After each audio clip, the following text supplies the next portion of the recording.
Joining me on my show today is the number one bantamweight in all of Ontario, and he happens to be the fifth ranked bantamweight in all of Canada. He is a very, very bad man, but he's kind today because he ended up joining my show on Fight Week. That's a real blessing for me. Not a lot of fighters do that, but it just goes to show you what cool of a guy this man is. Teshay, my house, Gouthro. Teshay, thank you so much for being here. How's it going, brother? It's Fight nice. week, man. I cannot wait for your fight. It happens at Unified 48 in Toronto. Dude, like your performance, the last fight out where you were the co-main event. Now you're talking about ending the year on a bit of a streak. Can you tell me a little bit, like between August and December, like how did this opportunity show up for you? Because not a lot of time has gone by since you last fought Jimenez. I was just ready to get back on it. I had an injury after the fight. My hand was a little busted. It was actually a little busted before the fight, to be honest. Um, yeah, not too many people know that, but I busted my last sparring. I usually don't spar the last Thursday before the fight, but I did hurt my hand. Went in there. Out wrestled him. Didn't do as much striking as I wanted, but got the W. It was exciting. Then just told my manager I want to hop on something soon before the end of the year, right? And then he said he was talking to Unified, and we hooked up with them, 3-fight deal, and we got this guy. I was supposed to fight for the title the first fight, to be honest, but the champ didn't want to sign, so So here we are now. yeah. Hey, all love and respect to your opponent, Morgan Rhynes, for taking the fight. Yeah, a lot of guys probably in his situation would run away Yeah. and not want to fight you, but this guy's like manning up and like taking on that challenge. So I have nothing but respect for him. Do you know He's anything? Do you know much about your opponent? everything. Oh wow. Okay, then what is like one thing? Like you look at his record, right?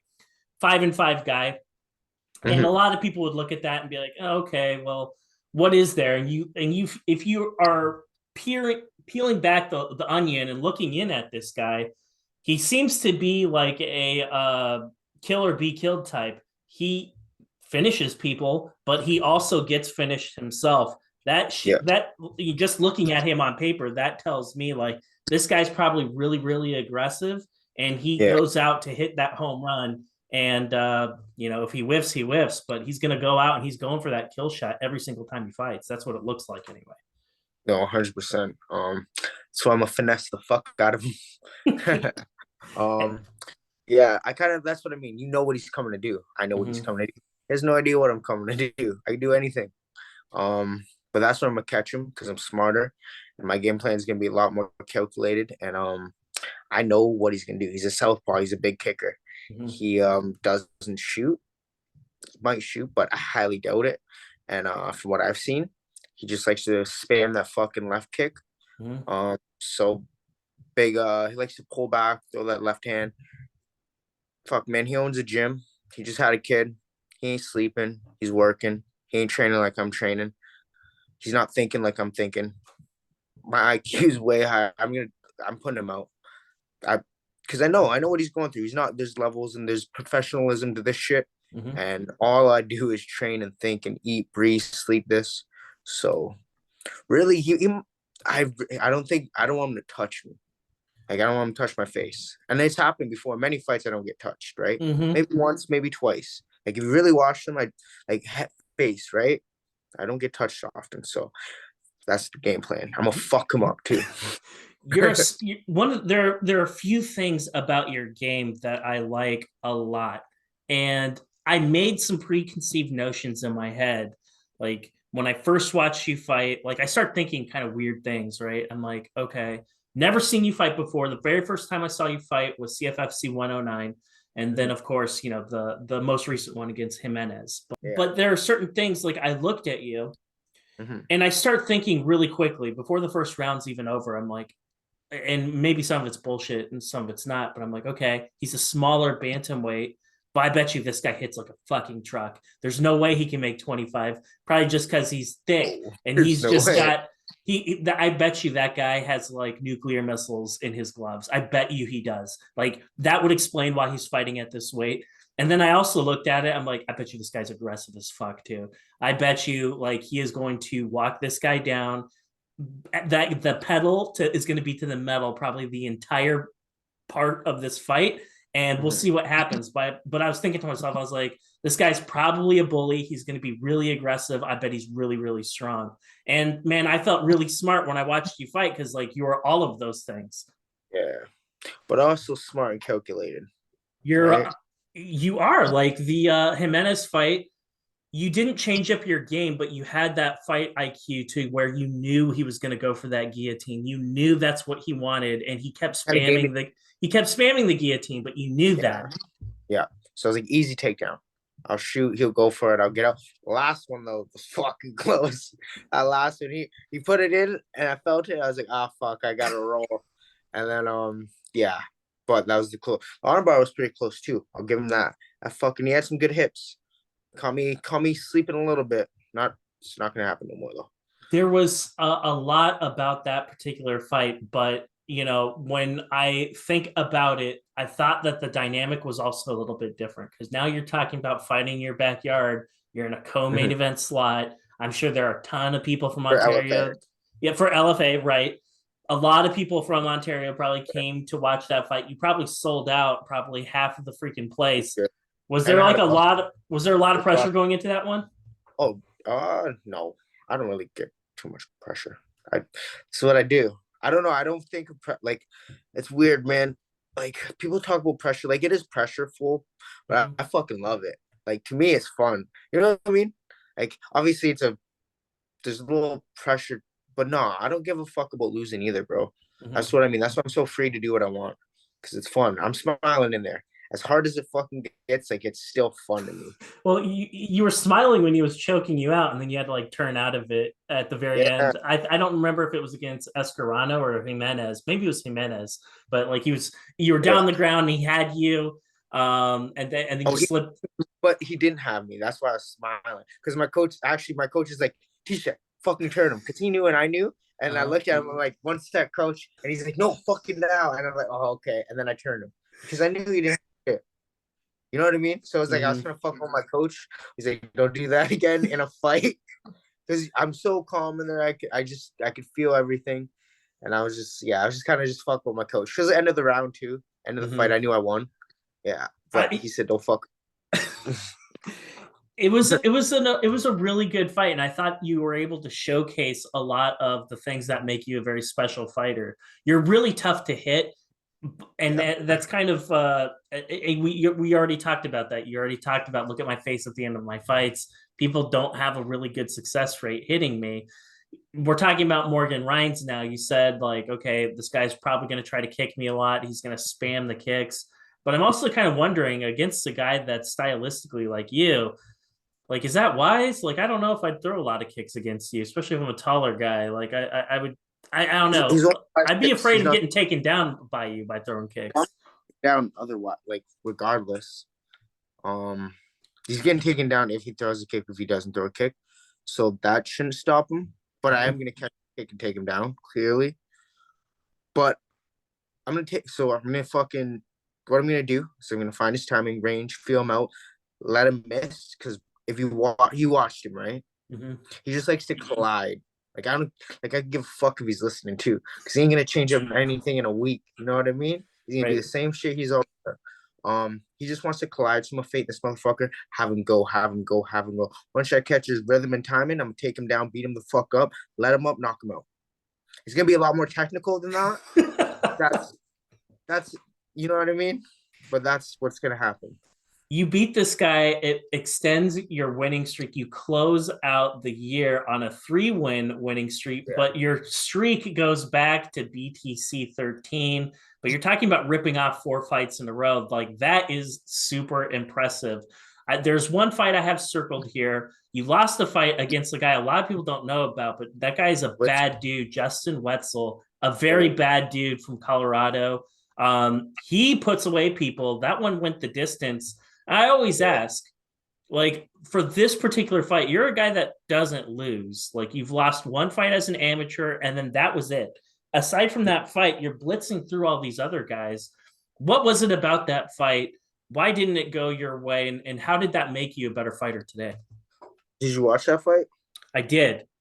I So did, you but it called was it. Did you hear what they said? no. Well, I I can't took I the can't fight. tell you off the top of my head, but I've seen the fight. Uh, I took that fight on 9 days' notice in COVID when everything was shut down. Over here, but I was fucking. And I Is took this it. the fight that you took at 140? Yeah, as a catch Okay. weight because Okay. Okay. I Okay. found it the Wednesday of, and I was fighting. I think the next Friday or Saturday. Like they Hmm. asked me, and I was like, "Fuck, I haven't fought in a year," because you can kind of see the because of COVID. Yeah. And then I was just fucking down, man. Like we were still working, we're still working. But not working like we didn't have all the bodies. We had the pros in and like a small circle of fucking like our main crew, right? And this was back before we had our new gym, so there's a lot less people. It's like when we had the dungeon. I don't know if you heard about the dungeon, Hmm. but the red dungeon we called it. That's when we had our main crew. But so my coaches just knew I was ready. I was lifting heavy too. I just got a strength coach and nutrition coach like 2 months before. I was planning on fighting like a month after, so I was pretty decent. But I was lifting heavy as fuck. Like the day I got it, we were lifting heavy, and then I'm like, fuck it, let's go. Like it was a month without fighting. I was just down. Yeah, and Hey, then I looked him up. I thought I had it, but he got me. Motherfucker got me. is that do you want to, like, I know you want that one back. I know you want to fight that dude again. Like, is that something that you think is I going to happen kind one of day? don't. Because we kind of had beef, but he said a good thing. I called out this one top ranked guy that's like 8-0, and he's just on a big site, and I checked him out, and he's bantamweight, and he fought bums, so I called him out, if I tried to get a fight with him, but then like mad people were talking shit to him, but then Wetzell commented on my comment and was like, Tishay's fought way harder opponents than you. I'm like, I bet you wouldn't take the fight. So he kind of props me up there. But I'd take it if he was down. He's Mm-hmm. fucking good though. Like He is. it's definitely. I was pissed. He just got knocked out. Actually, his last fight. He did Yeah, against the Brazilian guy, if I'm not mistaken. yeah. I was Yeah. hoping he made it because you know what I mean. Hey, He still hey, could. he He's standing could, but he for it. needs to he needs to, like, he's at that point now where it's like he's in his prime and he needs to make that run like now. Like Yeah, he needs to get it now. yeah, 100%. I That's why I'm think he like, will. yeah. He works with the best. Like he's with Sandhagen. Sandhagen's a fucking savage. So and Wetzell's a savage. Like I felt him in there. He's hard, man. Like, yeah. I wish I had a full camp for him, but it is what it is. It was good. You're hard too, though. Like, and I think there are a few things that I call you a pocket tank, man, because like there's a few things that you don't really understand about a tank until you buy one. And like a perfect example is, like, do you know how fast a tank is? Tanks are really fast, actually. They go like Yeah, 40 miles an hour. You wouldn't know that. You'd think that, they only go like 5 miles an hour. They're super yeah. slow. No, No, no, they don't, dude. They go really fast, and so do you. You go really, really fast. Like, it's probably yeah, doesn't surprise people when you say, like, yeah, that guy hits hard as hell. Like, anyone who watches your fights can notice that, but it's your quickness. And there's all these other things about your game that make you a special fighter. Very, very technical. Morgan thank you. Rhynes, you win this guy. Like I said, that's for what's after that. Like, obviously, 2023, that's going to shape up to be a big year for you. Yeah, I already got plans. I already got a couple plans. All right, cool. Well, I won't ask you anything really beyond that, but you've already talked about Ryan's. You talked about you're going to go in there against this guy. You're going to impose your will, and there's not anything he's going to be able to do. That's what Yeah, people can expect on. that's what I'm looking at. Might give me a little bit of adversity if he does. Fucking hats off to him, but I don't see it. Like I'll be ready for everything, but once I catch my flow zone, I think he's fucked. I can't wait to see this fight, man. Like, it is going to be a fight that for me, what I would like to see, I would like to see a knockout. I would like to see you piece this guy up on the ground, maybe with like your elbows, or maybe Yeah, if you're in a clinch and work your Muay Thai, dirty box this guy. I'd love to see that. And I think you're due for a knockout. It's been a couple fights, but I think you're due. I'm gonna hit him with a Leon. a No, I nice, swear to God. a nice little head kick. Yeah, but off the fucking faint cross. Let him know. I want him to know. You know what I mean? Let him know what he's getting caught with, because he will. Either that or got a couple other things, but I see that coming. Because he likes to head kick people, right? Catch him with his own little fuck. It's gonna be nice, especially on a southpaw open stance. Whew, You got right? things you got things going on. It seems like you have your plans. I'm not going to ask you any more about Rhynes because it's going to be one of those things where, hey, we're just going to have to tune in. We're going to have to see Oh, it for ourselves for sure. 100%. The first rule of Fight Club: give people a reason to make them want to watch you fight. You answered that for me because you're very, very aggressive. You're a smaller dude. I'm a smaller dude myself. So it's like, okay, I want to like I'm looking at it and I'm making like guesses about your background, about how you grew up. I'm like, this guy is probably the smallest guy in his class. Probably got picked on a whole bunch growing up. How did you become this like badass warrior that people like really only dream about becoming? Like, how did you do that? well, started from like when I was born. Fucking, my mom had me when she was like 16, and she gave me to my great grandma, like my grandma's mom. So she took me when she was like 67. Raised me, and then I went to go see my mom on like weekends and shit. Mhm. My mom was she's a crack dealer, so I seen a whole lot of fucking bad shit. The Mhm. shit you wouldn't even, like, and then she'd date other drug dealers throughout my whole life, like all my brothers and sisters, two brothers, two sisters, all their dads. Just seeing shit people don't see, you know what I mean? And I grew up, I was fat my whole life, like Mhm. fat, man. I was 240 in high school. I was Mhm. fucking like 240 at my height. So think about that. And like you said, I got picked on. Like, yeah, people would pick on me, talk shit, but man, I would fight all the time. Get my ass whooped sometimes, a lot of the time. But I didn't get picked on, you know what I mean? If you pick Mhm. on me, like being my mom's child, she never let, and like she always tell me, don't let people punk you. So that means they talk shit and we're gonna fight. Like, it's not fucking, I never really took shit lightly. You know what I mean? I didn't give a fuck if you're big or small, if you could beat my ass, but if you're gonna say something, and that means we want to fight, I'm not gonna Mhm. talk shit back. Like, so ever since I was young, like I remember kindergarten, grade one, I was always fighting, like in the principal's office, because you're right, people would talk shit, and I'd never Mhm. let that slide. And respect. I was taught, like my great grandma taught me respect. People disrespect you, I don't know. I'm just big on respect. I say please, thank you. I'm a polite man. But if you disrespect me, I don't take too kindly. You know what I mean? Just the Yeah. way I grew up with two. I grew up in two sides with love for my great grandma, taught me like life and respect, and my mom taught me a different side. That's where the crazies at. Mhm. Like, you know what I mean? And then just growing up through high school, did a lot of bad shit, fighting, hustling, fucking.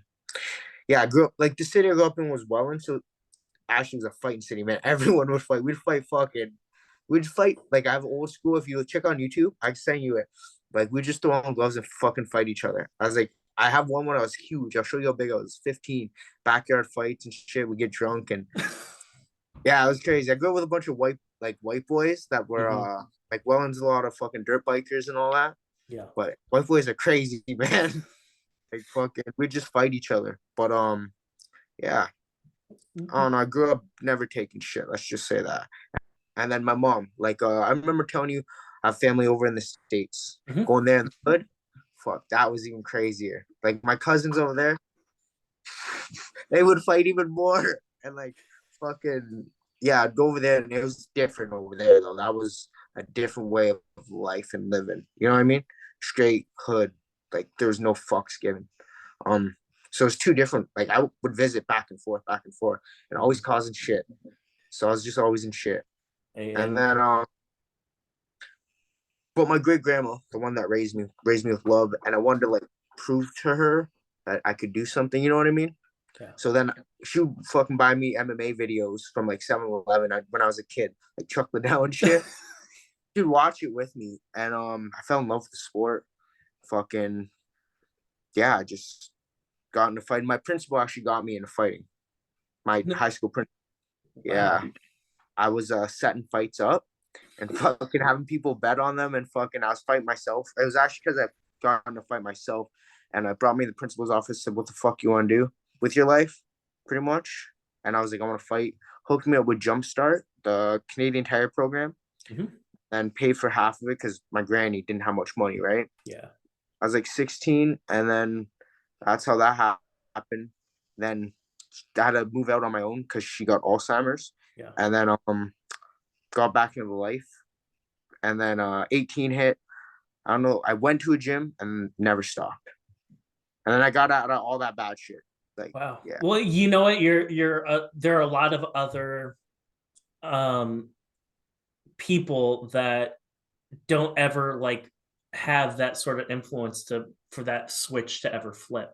And it Yeah. makes you wonder like how many other people had they had somebody in their life to like guide them or push them into doing something constructive like how you did, right? So it's like, Yeah. okay, cool, you want to fight, okay, well, that's cool, let's put you on a path to do it like legitimately, so you can get licensed and actually like make a living out of doing this and not running afoul of the law. Not everyone has that, and I'm sure there's so many people that you know in your life that maybe didn't have that influence or didn't have that opportunity, and now they're either in jail or maybe they're not here anymore. Uh, I don't think about it like that. I think everyone has an opportunity to do it. I mean, maybe without him, I would have done it myself still. Mm-hmm. But I think people don't act on opportunities. You know what I mean? Yeah. Like, I think it's like you really do choose your own path. Like, I didn't have to do that.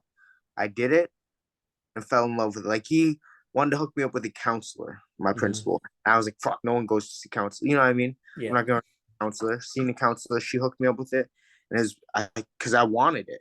People, I think it's people going to get what they want. Because I actually fucking thought I could do it. Because I didn't think I could do anything else. You know what I mean? But be like, I thought I was gonna be a gangster. You know what I mean? Sure.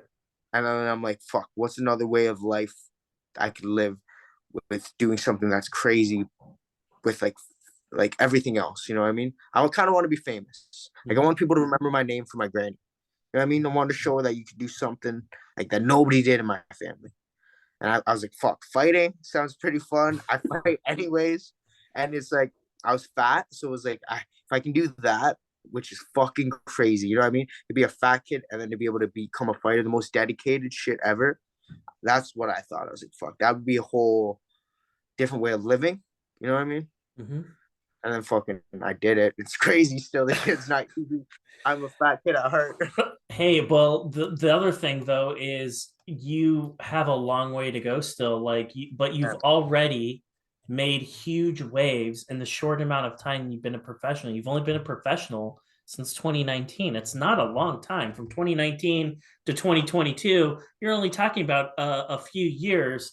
You're already one of the top ranked guys in Canada, and you've only lost one time, and it was against a guy who is probably really close to getting a call up to the UFC.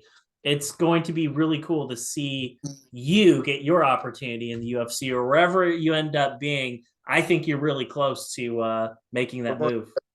we're going to the UFC. There's no ifs and buts about it. Well, That's it's that's it though. That's where everyone wants to be, no matter what they say. mhm. You know what I mean? I think like who really wants to be in something else other than UFC? Yeah, I don't Yeah, know. that's what I think it just really depends on I think it depends on the person. I think like a good example for that, I guess, would be, and it's not to say that everyone would necessarily agree with what his decision was, but Shane Burgos is a good example. He was in the UFC. And then he had that opportunity. Like PFL was basically like, yo, we're going to back up a yeah. dump truck for But that's you. but that's what I mean. He was still in UFC. He was. He was. That's what I I, mean. Everyone wants to be in UFC. Like yeah. now, Yeah. Yeah. more money. Like I wouldn't like say I made it to UFC. Someone offered me more money after I made a good career in UFC, then I'd probably go there. You know what I mean? But I'm saying everyone wants to get to UFC. That's the goal. 100%. Yeah. Yeah, 100%. Yeah. I that's what I'm. mean, it is, it's the UFC is the UFC for a reason. It's like the Yeah, NFL. There are other organizations, but everyone wants to play for the NFL yeah. regardless. I mean, and that's what the UFC is for mixed martial arts, 100%. I mean, and that's coming from me. That kind of hurts my soul to say that because like I love Bellator. I fucking love Bellator. I Really? really do. I do. I do. I I love like it. Bellator too because they're doing my boy good, Aaron Jeffrey. Yep. Yep. Yep. So He's a beast. I he's a like him. fucking savage, eh? Yeah, Yeah. dude, he's I like the hair. I like So, I like the mullet and the stash. He's a bad dude. yeah, man. Me and Aaron are Aaron are homies. We go back like way. He's fucking did it, man. He motivates the shit out of me. Like he's a G.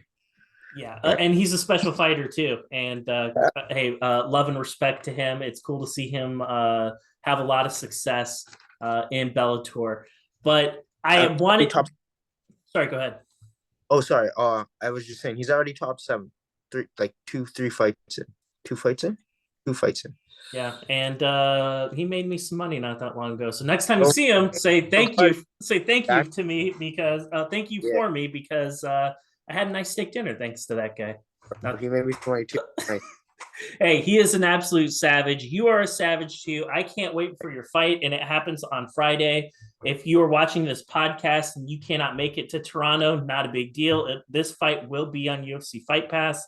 I will put the link for Fight Pass in the description of this video. So if you are hearing about this for the first time or don't know what that is, don't worry about it. Just click on the link and you can get set up that way. I want to give you the opportunity, though.